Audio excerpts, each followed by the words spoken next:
දැන් ඇහුවා මෙයා නිදහසේ ඉන්න කෙනෙක්.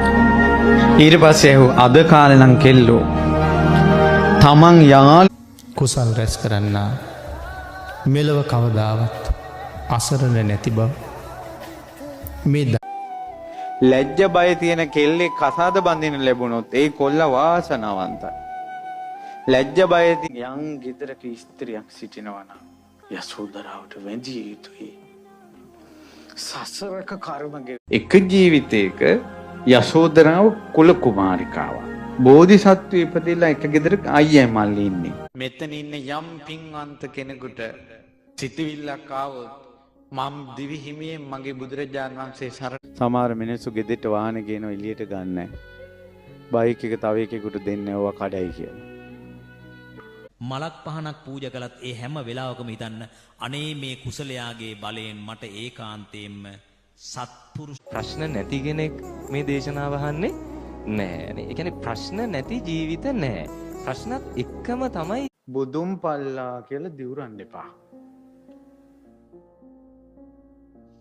ළඟදීන් පිරිමියෙක් මේ බණට ගහන්න මෙතන නැවැත්තුවොත් සංසාරේ කුල ස්ත්‍රියක් රැකපු පිනකටමයි මෙතන නවත්තන්නේ.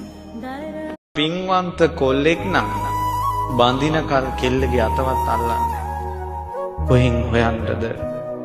පින්වතුනි බුදු ගුණ හිතනවා කියන්නේ හිත ඍජු වෙන භාවනාවක්. බුදු ගුණ අද අම්මා හීල් දානේ අරන් එන දවස නිසා වෙනදටත් කලින් මම අවදි වුණා. සියාතු 100ද අවදි රෝගය දිනෙන් දින වැඩි වේ ආනන්ද බලන්න පැටියෝ බබා රත්තරන් පන ඔන්න ඔය වචන ටික සිංහල භාෂාවෙන් ඔබ බෝධි පූජා දෙනවා.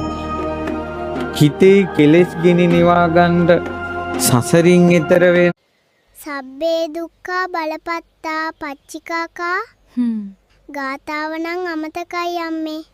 මිනිසෙක් උනත් හම්බුනොත් Tamanට හම්බෙන්නේ කර්මාන රූපව. මෙන්න මේ කතාව අහගන්න. මේක බොහෝම ඉස්සර වෙච්ච දෙයක්. හිමාලය මරණයෙන් මිදෙන්න පුළුවන් කෙනෙක් නෑ. හැමෝටම මරණය කියන ධර්මතාවයට මූණ දෙන්න සිද්ධ වෙනවා. අන් අය ඔබට නරක විදිහට සලකද්දී හිතන්න මේ අය මට දෙන මේ ඔබ ඉවසන බව ඔබ දරා ගන්න බව කවුරුත් දන්නේ නැතුව වෙන්න පුළුවන්. හැබැයි ඔබට ලොකු වාසියක් තියෙනවා.